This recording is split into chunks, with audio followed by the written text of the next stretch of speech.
Nah, ini dia bocoran spoilernya. Ketika perdebatan terjadi antara Xiaoling dan Long Xuan, diakibatkan kaburnya Raja Ular Hitam kuno, dengan Pangan pun segera melerai keduanya, sebab ia merasa kelompoknya masih beruntung, dikarenakan ular raksasa itu masih belum kabur terlalu jauh dari TKP mereka. Long Xuan pun kemudian menanyakan pada Panghan mengenai gerangan apa yang harus mereka lakukan sekarang dan kemana mereka harus pergi. Saat Panghan pun menyarankan Long Xuan untuk mengejar Raja Ular Hitam kuno itu, dikarenakan ia dapat mendeteksi Raja Ular Hitam kuno itu kali ini kemungkinan dipastikan sedang melesat ke arah timur laut. Dengan setelah menyarankan hal ini, Panghan pun tanpa basa-basi segera mengajak Long Xuan DKK untuk bergegas pergi. Singkat cerita, setelah Panghan DKK beberapa saat melakukan penerbangan, Panghan pun spontan terbelalak keheranan ketika menatap ke arah kejauhan di depannya. Ini dikarenakan ketika ia melihat ke arah sana, ia terkejut melihat sebuah ngarai yang sangat panjang dipenuhi dengan udara hitam tampak sangat mengerikan terpampang di hadapannya. Dan ia tampak penasaran serta bertanya-tanya sudah berapa lama ngarai itu ada di wilayah ini.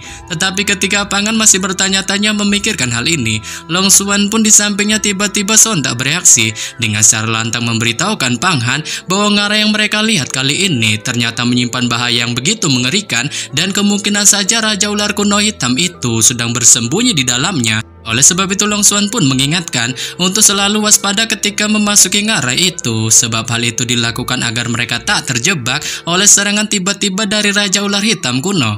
Menyebabkan Panghan pun yang mendengarnya mengungkapkan sikap mengertinya atas pemberitahuan yang disebutkan Long Xuan itu. Sebelum pada akhirnya ia pun segera memimpin keduanya untuk bergegas melesat memasuki TKP wilayah ngarai itu. Memasuki TKP ngarai, Panghan pun dapat melihat sebuah kabut hitam dikelilingi pusaran ombak laut menderu ada di dalamnya. Sebelum kemudian Panghan pun memimpin Long Xuan dan Xiaoling untuk bergegas terbang di atas pusaran ombak air laut itu. Dengan setelah sampai di atasnya, Panghan pun kemudian memunculkan sebuah kayu raksasa di telapak tangannya yang tanpa basa-basi segera dilesatkannya ke arah pusaran ombak itu. Saat itu pun secara keras langsung menghantamnya dengan ledakan yang sangat dahsyat sehingga membuat lingkaran kabut hitam yang mengitari pusaran ombak air laut itu pun pecah dan secara mengejutkan menunjukkan sebuah pulau yang di dalamnya tersimpan sebuah istana kecil yang berhiaskan intan permata. Menyebabkan Panghan pun yang melihatnya segera memimpin kelompoknya untuk bergegas masuk ke dalamnya. Dengan setelah beberapa saat Panghan memasuki istana itu, ia pun spontan tiba-tiba merasakan secerca napas mana terkandung di dalamnya, sehingga mbaknya pun kali ini akhirnya menyadari bahwa Raja Ular Hitam kuno itu ada di dalam tempat ini. Oleh sebab itu mencoba memancingnya untuk keluar dari persembunyiannya, Panghan pun mulai memunculkan kemampuan 5 por raksasa di telapak tangannya yang tanpa ampuh segera dilesatkannya ke beberapa area bangunan yang ada di dalam istana ini. Saat itu pun langsung merobohkannya dan menghancurkannya sampai berkeping-keping. Dengan setelah cukup lama Panghan melakukan tindakan barbarnya ini, Raja Ular Hitam kuno pun yang tak tahan lagi akibat kebisingan yang dibuat Bang Otot itu pun akhirnya keluar dari persembunyiannya. Dengan tiba-tiba sosok besarnya terbang keluar dari tungku dan Pang yang tersembunyi di dalamnya, dan tungku itu kali ini memiliki penampilan ukuran yang sangat hedon, tampak sekilas merupakan sebuah harta karun langka. Bahkan yang di dalam hati Xiaoyan pun spontan bereaksi ketika melihat tungku dan besar itu. Saat ia tahu tungku itu merupakan sebuah harta karun langka yang tak ternilai harganya untuk digunakan dalam memurnikan segala macam benda. Oleh sebab itu ia pun menyuruh Panghan untuk segera menghabisi Raja Ular Hitam kuno itu dengan tujuan merebut tungku langka itu darinya, dikarenakan ia merasa hal itu kemungkinan besar akan sangat bermanfaat untuknya. Menyebabkan Panghan pun segera mematuhi perintah dari Yan itu. Dengan segera ia pun tanpa basa-basi memunculkan pedangnya yang kali ini berselimutkan energi cahaya merah. Saat kemudian tanpa ampun segera melesatkannya ke arah Raja Ular Hitam kuno itu, mencoba untuk menghabisinya.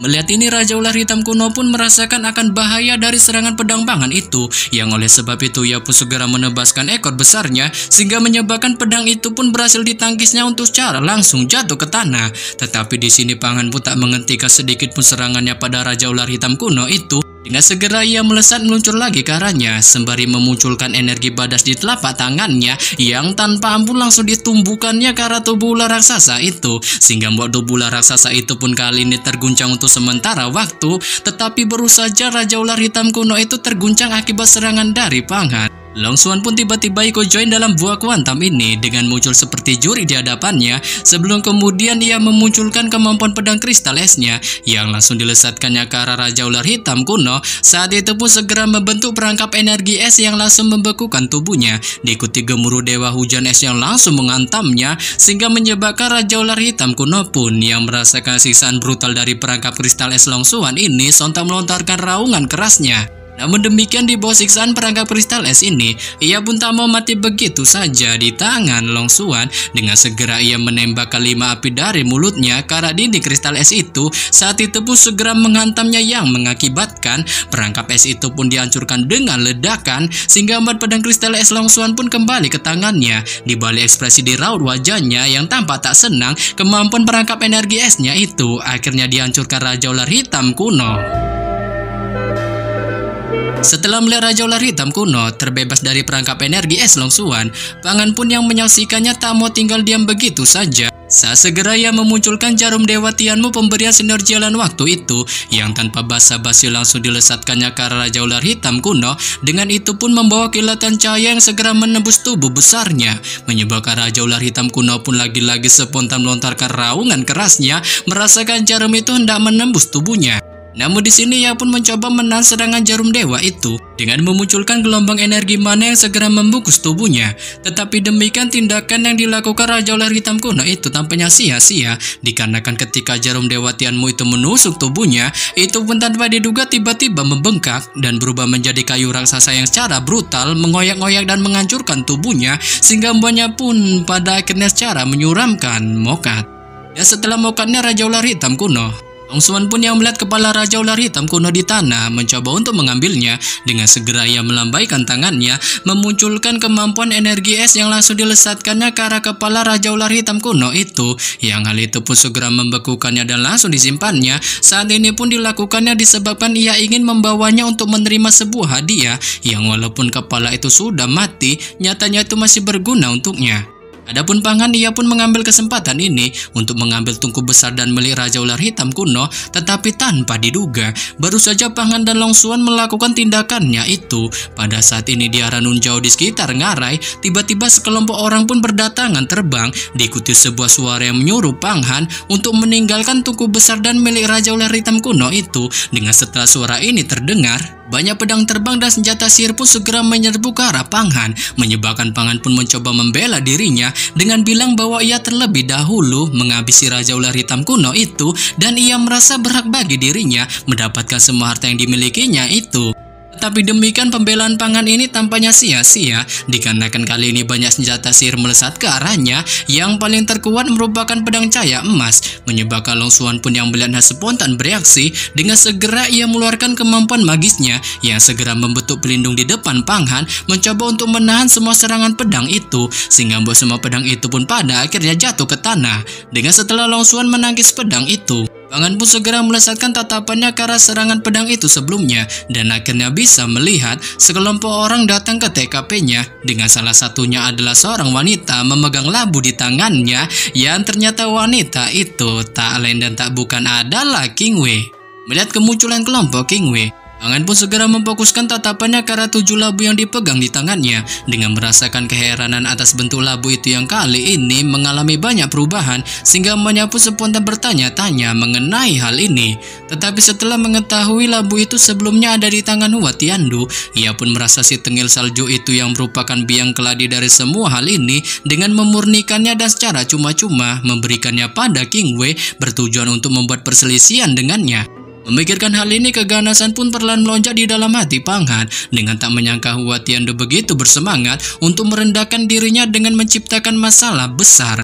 Tapi di sini ia pun mencoba meredamnya, serta untuk King Wei, ia tak berani memperlakukannya secara berlebihan atau bahkan mencoba untuk memokatkannya. Dikarenakan hal itu sama saja bumerang baginya, sebab jika ia melakukan hal itu, kemungkinan besar Pang Qingsu akan terlibat dalam masalah ini, sehingga mbaknya pun tak akan lagi mendapatkan backingan dari wanita OP itu yang kali ini terus melindunginya di sekte Yuhua. mencoba menggertak kelompok King Wei dan melindungi tungku besar dan yang didapatkannya. Pangan pun mencoba melepaskan aura energi edan dari dalam tubuhnya yang segera menyapu sekitarnya, sehingga menyebabkan kelompok King Wei pun yang sebelumnya hendak meluncurkan serangannya padanya merasakan aura energi Pangan ini sontak menghentikannya dan berdiri di arah kejauhan. Yang mana pada saat ini bersama dengan King Wei ada sekitar 10 orang di belakangnya. 5 diantaranya adalah seorang pria parubaya yang memiliki perawakan sangat tenang dengan tidak ada senjata ajaib sebiji pun di tubuh mereka. Tetapi demikian tanpa hal itu, kelimanya kali ini ternyata merupakan seorang kultivator misteri magis, dan 5 orang lainnya merupakan orang-orang yang cukup akrab dikenal Panghan. Saat diantaranya adalah Nantian yang merupakan seorang murid tengil